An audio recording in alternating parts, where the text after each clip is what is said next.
तद्भव शब्दों का लिंग निर्णय। ऊनवाचक संज्ञाओं को छोड़कर सभी तद्भव आकारांत संज्ञाएं पुल्लिंग हैं। किसको छोड़कर?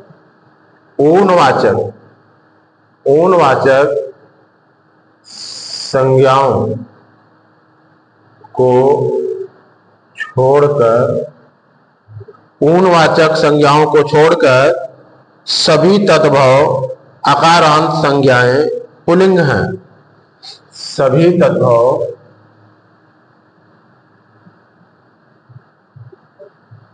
आकारांत संज्ञाएं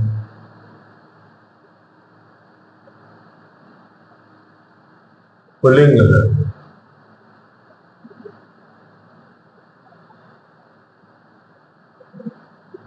ठीक, ऊनवाचक संज्ञाओं को छोड़कर। ठीक है, जैसे कपड़ा, पहिया, आटा इत्यादि। जैसे कपड़ा, पहिया, आटा। ठीक, फिर इसके बाद है जिन तद्भव भाववाचक संज्ञाओं के अंत में कौन से संज्ञाएं? तद्भव भाववाचक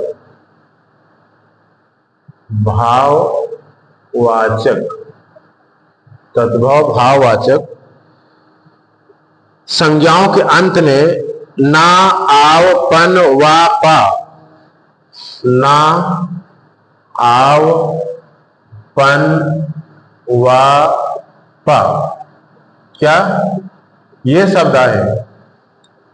ना, आव, पन, वा, पा इत्यादि होता है, वो पुल्लिंग होते हैं। क्या होते हैं? पुल्लिंग होते हैं। पुल्लिंग होते हैं ये।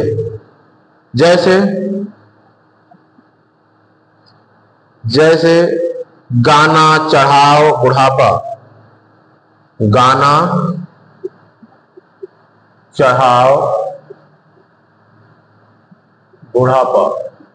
ठीक, इसके बाद है आन कृदांत संज्ञाएं पुल्लिंग होती हैं। आन कृदांत संज्ञाएं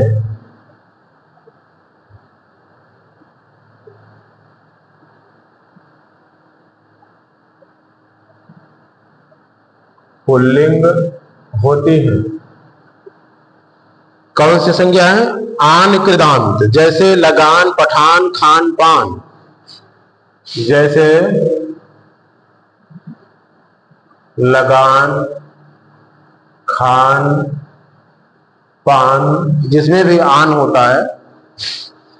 ठीक है, जैसे लगान, पठान, खान, पान। लगान, पठान, खान, पान। कुछ अपवाद भी हैं, जैसे उड़ान, चट्टान स्त्रीलिंग है। इसके अपवाद क्या है? अपवाद उड़ान, चट्टान ये सब स्त्रीलिंग हैं।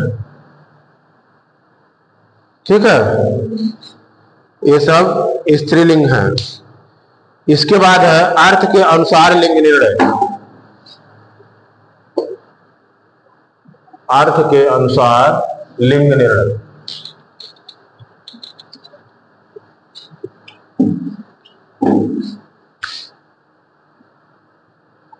अर्थ के अनुसार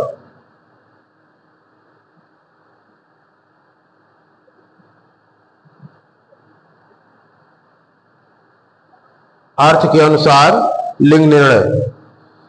शरीर के अधिकांश अंग पुल्लिंग होते हैं। क्या? शरीर के अधिकांश अंग पुल्लिंग होते हैं।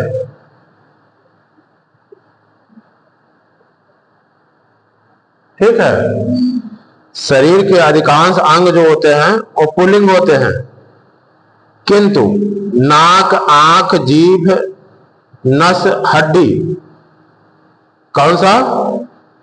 नाक, आंख, जीभ, नस, हड्डी।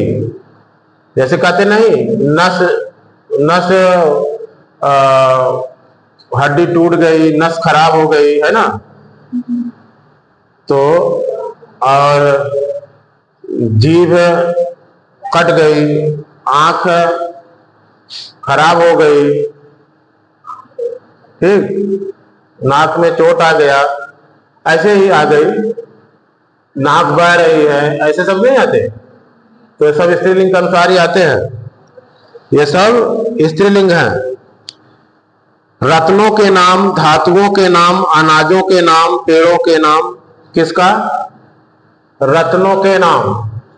रत्नों के नाम, रत्नों के नाम मतलब जैसे हीरे जवाहरात, है ना, और माणिक्य, जो भी है रत्न, तो ये सब क्या है? नीलम, ये सब क्या है? रत्नों के नाम, धातुओं के नाम, अनाजों के नाम, पेड़ों के नाम, द्रव्य पदार्थ, भौगोलिक परिदृश्यों के नाम पुल्लिंग होते हैं। ठीक है, रत्नों के नाम और धातुओं के नाम। धातुओं के नाम, धात मतलब जो भी, सब धातुएं तो हैं, अधातु को छोड़कर। धातुओं के नाम, अनाजों के नाम। अनाजों में कौन कौन आएगा? अरे भाई, गेहूं, चावल, यही सब।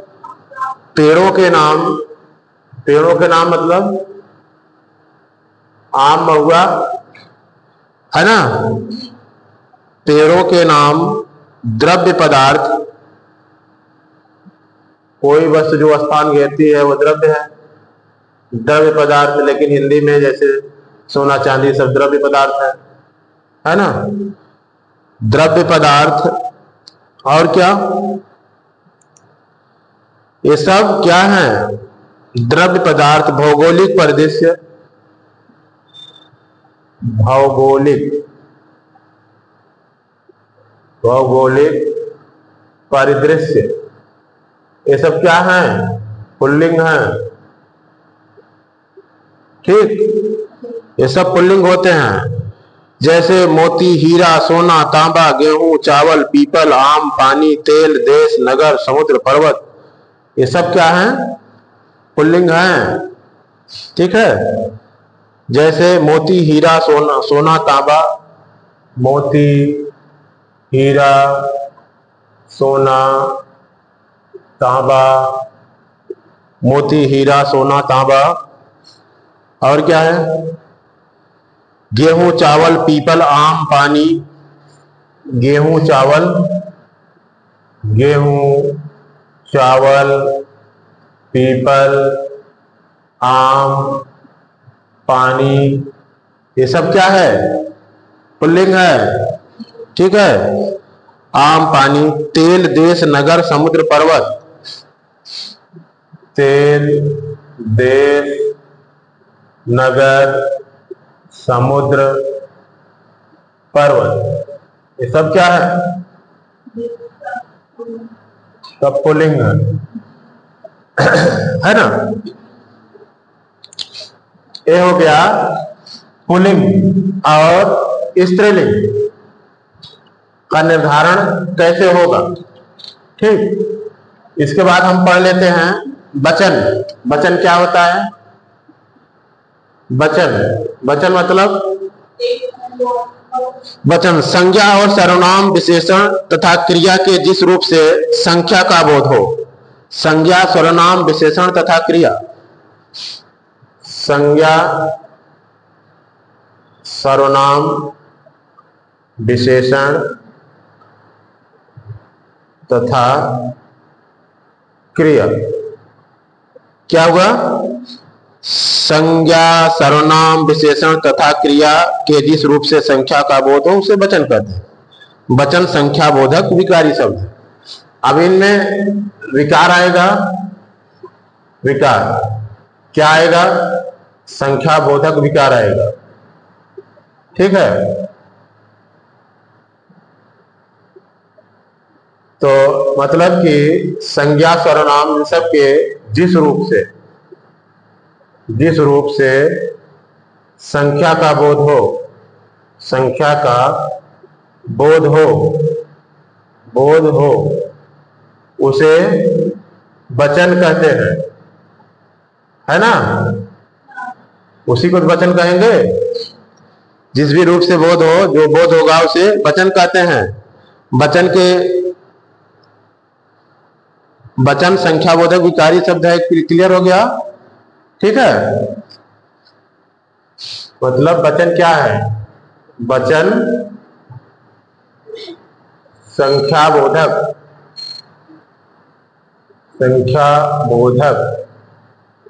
विकारी शब्द। ठीक है, अब वचन कितने होते हैं? पहले हिंदी में एक वचन, बहुवचन। एक का बोध होते एक वचन और बहुत का बोध बहुवचन। संस्कृत में एक वचन, द्विवचन और बहुवचन। ठीक, ये क्या हो गया? एक का बोध होते एक वचन, दो का बोध हो द्विवचन और ज्यादा का बोध हो तो बहुवचन। इसी तरह अंग्रेजी में होता है सिंगुलर नंबर और प्लूरल नंबर। ठीक, तो ये हो गया वचन, एक वचन। शब्द के जिस रूप से एक व्यक्ति वस्तु का बोध होता है उसे एक वचन कहते हैं, जैसे लड़का, पुस्तक, कलम, घड़ी आदि। बहुवचन, शब्द के जिस रूप से दो या अधिक व्यक्ति या वस्तु का बोध होता है उसे बहुवचन कहते हैं, जैसे लड़के, पुस्तकें, कलमें इत्यादि। ठीक, फिर इसके बाद हम पढ़ेंगे कारक। ठीक, कारक क्या है?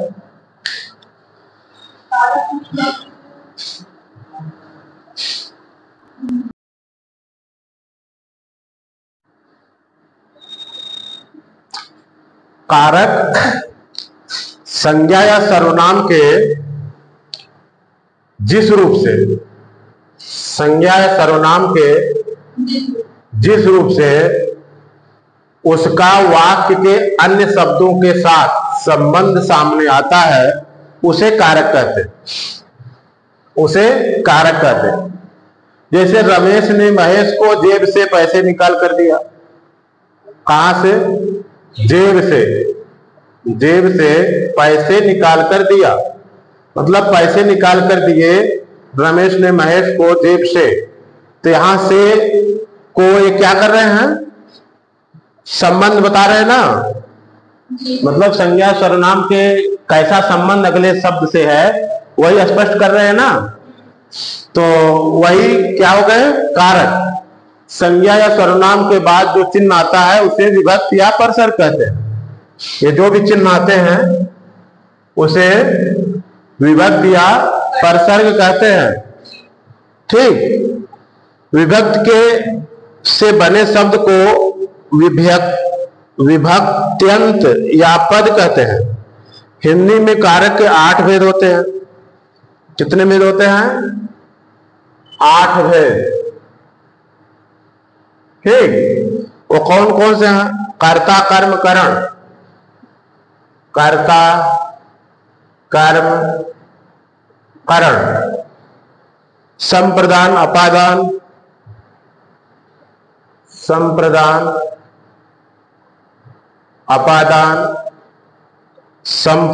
अपादान। संबंध, अधिकरण, संबोधन। संबंध, अधिकरण, संबोधन। ठीक, कितने हो गए? 1 है ना। इसके लिए एक शार्ट याद कर लीजिए। नेको, सेको, सेरी, मेहो, एक शार्ट है, शार्ट सूत्र। तो कर्ता ने कर दीजिए, कर्म को, और करण से, फिर करण से और संप्रदान को, ठीक है, और अपादान से संबंध रारेरी यानी री, ठीक, अधिकरण में, और संबोधन हे हो अरे, तो इसको हो गया। ठीक, यहां पर ये जो ये से है ये कारण स्पष्ट करता है, और ये से है अलगाव। ठीक, अपादान तब होगा जब अलगाव होगा, और कारण तब होगा जब, जैसे जब कारण होगा। ठीक है, तो ये ध्यान में रखे रहिएगा। ठीक, संज्ञा के साथ आने वाली व्यक्तियां शब्द से पृथक लगाई जाती है, जैसे राम ने वृक्ष पर इत्यादि। यदि सर्वनाम के साथ आने वाली व्यक्तियां शब्द से प्रयुक्त रहती हैं, जैसे उसने तुझको इत्यादि। ऐसा इसमें संज्ञा से जो विभक्तियां लगाई जाती हैं वो होता है, जैसे राम ने, अलग है ना, संज्ञा से जो भी विभक्तियां लगाई जाती है वो अलग होती है, और जो सर्वनाम से लगाई जाती हैं वो अलग नहीं होती। जैसे उसने, तुमको, यहां पर ये विभक्ति दोनों में अलग नहीं है ना, तो ध्यान रखिए जो संज्ञा से विभक्ति लगाई जाती है वो अलग रहती है, जो सर्वनाम से लगी रहती है सामान्यतः जुड़ी रहती है। ये दोनों अलग है, इसका रूप होता है। ठीक, कर्ता कारक की विभक्ति ने का प्रयोग भूतकालिक वाक्यों में होता है। इसमें हाँ, जो कर्ता कारक जो विभक्ति ने होती है उसका भूतकालीन वाक्यों में उसका प्रयोग होता है। ने विभक्ति का प्रयोग भूतकालीन वाक्यों में होता है, वाक्यों में होता है। जैसे आप कोई भी ने का प्रयोग जहां होगा तो वो भूतकाल में हो चुका होगा। ठीक है, जैसे राम ने ये कोई काम किया, यह काम किया, तो मतलब ये भूतकाल बता रहा है ना। ठीक, इसी तरह करण तथा अपादान कारक विभक्ति से समान लगती है। जैसे करण, अपादान, दोनों में से है ना, लेकिन दोनों का मतलब अलग है। ठीक है, करण से इनका प्रयोग अर्थों में पृथक अर्थों में होता है। करण कारक में संज्ञा का क्रिया से संबंध का बोध होता है। करण कारक में संज्ञा का क्रिया से संबंध का बोध होता है। संज्ञा का क्रिया से संबंध का बोध होता है। यहां संबंध का बोध होता है, यहां पर अलगाव का। ठीक है, जबकि अपादान में वस्तु के अलग होने का भाव प्रकट होता है। यहां वस्तु के अलग होने का भाव प्रकट होता है, अलग होने का भाव प्रकट होता है। ठीक, जैसे राम ने डंडे से उसे पीटा। जैसे राम ने डंडे से उसे पीटा, यहां पर डंडे का संबंध है ना, कि डंडे से ही पीटा। मोहन ने कुत्ते को घर से निकाला, ये करण कारक हो गया, करण कारक। अब मोहन ने कुत्ते को घर से निकाला, यहां अलगाव हो रहा है, तो यहां क्या होगा, अपादान कारक होगा। ठीक है, अपादान अपादान कारक। ठीक, ये हो गया आपका कारक।